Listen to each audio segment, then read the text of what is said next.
नमस्कार दोस्तों। क्या आपने कभी सोचा है कि ईश्वर से प्रेम कोई साधना नहीं है जिसे किया जाए। यह कोई नियम नहीं है जिसे याद किया जाए। ईश्वर से प्रेम तब होता है जब मनुष्य पहली बार भीतर से चुप हो जाता है। अधिकतर लोग ईश्वर से प्रेम नहीं करते, वे ईश्वर से कुछ चाहते हैं। कोई सुरक्षा चाहता है, कोई सफलता, कोई दुख से मुक्ति।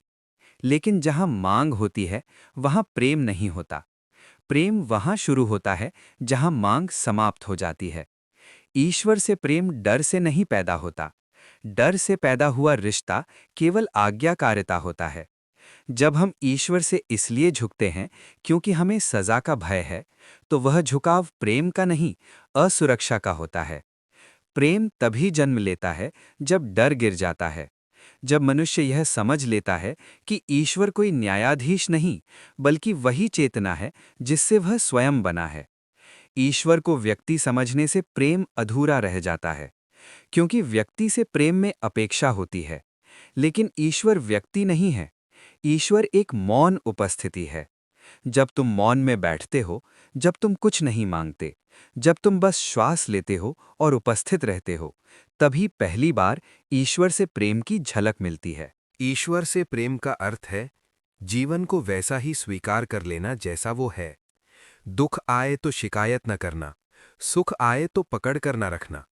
जिस दिन तुम ये कहना सीख लेते हो, जो भी है ठीक है, उस दिन भीतर प्रेम की जड़ें जमने लगती हैं। ईश्वर से प्रेम तब और गहरा होता है जब प्रार्थनाओं का उत्तर नहीं मिलता, जब मौन ही उत्तर बन जाता है। अगर उत्तर न मिले और फिर भी भरोसा बना रहे, अगर अंधकार में भी झुकाव बना रहे, तो समझ लेना अब रिश्ता सौदे का नहीं रहा। प्रेम में चमत्कार नहीं होते। प्रेम में मनुष्य स्वयं बदल जाता है। वो शांत हो जाता है, वो क्षमा करने लगता है, वो दूसरों को नहीं, खुद को देखने लगता है। ईश्वर से प्रेम करने वाला व्यक्ति ईश्वर को पाने की कोशिश नहीं करता, वो खुद को खोने के लिए तैयार हो जाता है। और जिस दिन मैं थोड़ा सा पिघल जाता है, उसी दिन ईश्वर बहुत पास महसूस होने लगता है। ईश्वर से प्रेम का यही रहस्य है, उसे पाने की नहीं, उसमें डूबने की तैयारी। डर और प्रेम का अंतर। बचपन से हमें सिखाया गया कि ईश्वर दंड देता है। गलत किया तो सजा मिलेगी, पाप किया तो नर्क मिलेगा। इस डर के साथ जो रिश्ता बनता है, वो प्रेम नहीं, आज्ञाकारिता होती है। डर में झुका हुआ सिर भक्त का नहीं होता, वो गुलाम का होता है। और ईश्वर को गुलाम नहीं चाहिए, वो तो तुम्हें स्वतंत्र देखना चाहता है। जब तक ईश्वर से डर है, तब तक ईश्वर से प्रेम संभव नहीं। डर हटता है, तब प्रेम की संभावना जन्म लेती है। प्रेम क्यों कठिन है? प्रेम कठिन इसलिए नहीं है क्योंकि लोग बुरे हैं। प्रेम कठिन इसलिए है क्योंकि हम स्वयं से भागते रहते हैं। और जो व्यक्ति खुद से नहीं मिल पाया, वो किसी और से सच्चा प्रेम कैसे कर सकता है? हम प्रेम को पाने की वस्तु समझते हैं। हमें लगता है प्रेम मिल जाएगा तो हम पूरे हो जाएंगे। लेकिन प्रेम मिलने की चीज नहीं है। प्रेम तो वो अवस्था है जिसमें मैं अधूरा हूं, ये भाव ही मिट जाता है। प्रेम कठिन इसलिए भी है क्योंकि प्रेम में नियंत्रण नहीं चलता। अहंकार नियंत्रण चाहता है। वो चाहता है कि दूसरा हमारे अनुसार बदले, हमारी अपेक्षाओं पर खरा उतरे। लेकिन प्रेम अपेक्षा नहीं करता, प्रेम स्वीकार करता है। जहां अपेक्षा होती है, वहां भय जन्म लेता है। डर कि कहीं दूसरा बदल ना जाए, कहीं हमें छोड़ न दे। और डर के साथ प्रेम नहीं चल सकता। प्रेम कठिन इसलिए लगता है क्योंकि उसमें अपने नकाब उतारने पड़ते हैं। जो हम दुनिया को दिखाते हैं, वो चेहरा प्रेम में टिक नहीं पाता। प्रेम में हमें वही होना पड़ता है जो हम वास्तव में हैं, अपूर्ण, असुरक्षित और नंगे। और अहंकार को ये असहनीय लगता है। हम प्रेम में भी सुरक्षा चाहते हैं। हम चाहते हैं कि दूसरा हमें चोट न पहुंचाए। लेकिन प्रेम में कोई बीमा नहीं होता। प्रेम का अर्थ ही है जोखिम। जहां जोखिम नहीं, वहां सुविधा है, वहां समझौता है, वहां प्रेम नहीं। प्रेम कठिन इसलिए भी है क्योंकि वो हमें बदल देता है। और मनुष्य परिवर्तन से डरता है। प्रेम में पुराने विचार टूटते हैं, पुरानी पहचान बिखरती है, और एक नया मैं जन्म लेता है। लेकिन नया जन्म हमेशा पीड़ा से होकर गुजरता है। हम प्रेम को सुख समझते हैं, जबकि प्रेम सच्चाई है। सुख आता जाता है, लेकिन सच्चाई भीतर तक हिला देती है। प्रेम कठिन है क्योंकि वो हमें दूसरों से नहीं, खुद से मिलाता है। और खुद से मिलना सबसे कठिन यात्रा है। लेकिन जो इस कठिनाई से गुजर जाता है, उसके लिए प्रेम बोझ नहीं रहता, वो उसकी स्वाभाविक अवस्था बन जाता है। तब प्रेम मांग नहीं करता, शिकायत नहीं करता, डर पैदा नहीं करता। तब प्रेम बस बहता है, शांत, गहरा और मुक्त। ईश्वर को व्यक्ति समझने की भूल।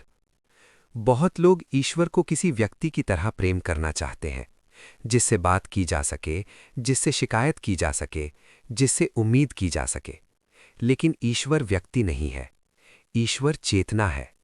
व्यक्ति से प्रेम में अपेक्षा होती है, चेतना से प्रेम में केवल उपस्थिति होती है। जब तुम मौन में बैठते हो, जब तुम कुछ नहीं मांगते, जब तुम बस होते हो, वहीं पहली बार ईश्वर से प्रेम की झलक आती है। भक्ति और निर्भरता में अंतर। निर्भर व्यक्ति कहता है, मेरे बिना तुम कुछ नहीं। भक्त कहता है, तुम्हारे बिना भी सब ठीक है। भक्ति कमजोरी नहीं है, भक्ति सबसे बड़ी शक्ति है, क्योंकि उसमें कोई भीख नहीं होती। ईश्वर से प्रेम तब होता है जब तुम ये स्वीकार कर लेते हो कि ईश्वर को तुम्हारी जरूरत नहीं है, लेकिन तुम्हें ईश्वर की याद जरूर है। प्रेम तब जागता है जब मन टूटता है।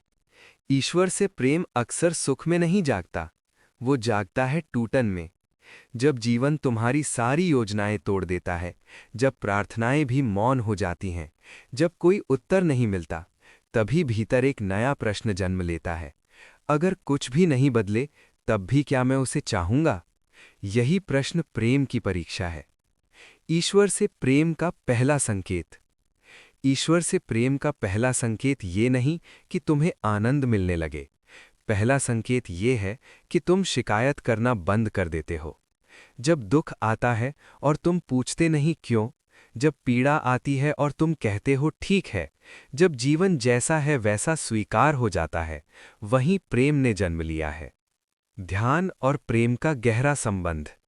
ध्यान ईश्वर से मिलने की प्रक्रिया नहीं है, ध्यान ईश्वर से प्रेम में बैठने की प्रक्रिया है।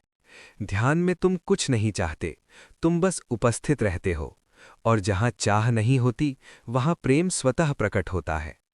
ईश्वर से प्रेम का अर्थ है ईश्वर के साथ कुछ भी न चाहना। जब ईश्वर उत्तर नहीं देता, सबसे कठिन क्षण वही होता है जब तुम प्रार्थना करते हो और उत्तर नहीं आता। यही प्रेम और सौदे में फर्क दिखता है। अगर उत्तर न मिले और तुम फिर भी मौन में झुके रहो, तो समझो प्रेम जाग चुका है। ईश्वर से प्रेम का अर्थ है उत्तर न मिलने पर भी विश्वास बना रहना। प्रेम में चमत्कार नहीं, परिवर्तन होता है। लोग प्रेम से चमत्कार की उम्मीद करते हैं। वे चाहते हैं कि प्रेम आते ही जीवन बदल जाए, दुख समाप्त हो जाए और सब कुछ वैसा हो जाए जैसा उन्होंने सोचा था। लेकिन प्रेम चमत्कार नहीं करता, प्रेम मनुष्य को बदलता है। चमत्कार बाहर घटते हैं, परिवर्तन भीतर घटता है। प्रेम में जीवन आसान नहीं होता, प्रेम में जीवन सच्चा हो जाता है। जब प्रेम होता है तो समस्याएं समाप्त नहीं होती, लेकिन उनसे लड़ने का तरीका बदल जाता है। वही परिस्थिति होती है, वही लोग होते हैं, लेकिन देखने वाली आंख बदल जाती है। प्रेम व्यक्ति को शांत करता है, वो प्रतिक्रिया करना छोड़ देता है, वो लड़ने से पहले समझने लगता है। जहां पहले अहंकार बोलता था, अब वहां संवेदना बोलती है। प्रेम किसी को परिपूर्ण नहीं बनाता, प्रेम हमें हमारी अपूर्णता के साथ स्वीकार करना सिखाता है। जब हम खुद को स्वीकार करते हैं, तभी हम दूसरों को भी स्वीकार कर पाते हैं। प्रेम में अपेक्षाएं धीरे धीरे गिरती हैं, और जहां अपेक्षाएं गिरती हैं, वहां पीड़ा भी कम होने लगती है। ये कोई चमत्कार नहीं, ये एक आंतरिक बदलाव है। प्रेम हमें सिखाता है कि सब कुछ हमारे नियंत्रण में नहीं है, और यही समझ मन को हल्का कर देती है। जिस दिन मन हल्का हो जाता है, उसी दिन जीवन बोझ नहीं रहता। प्रेम में व्यक्ति बदलता है, वो क्षमा करने लगता है, वो सुनने लगता है, वो ठहरने लगता है, और यही ठहराव सबसे बड़ा परिवर्तन है। प्रेम दुनिया को नहीं बदलता, प्रेम देखने वाले को बदल देता है, और जब देखने वाला बदल जाता है तो पूरी दुनिया बदली हुई लगने लगती है। यही प्रेम का सत्य है। ना कोई चमत्कार, ना कोई जादू, सिर्फ एक गहरा, शांत, भीतर घटता हुआ परिवर्तन। ईश्वर से प्रेम कोई मंजिल नहीं है, ये एक अवस्था है। ये तब आती है जब तुम ईश्वर को पाने की कोशिश छोड़ देते हो और स्वयं को खोने के लिए तैयार हो जाते हो, क्योंकि ईश्वर से प्रेम खुद को मिटाने की कला है। धन्यवाद।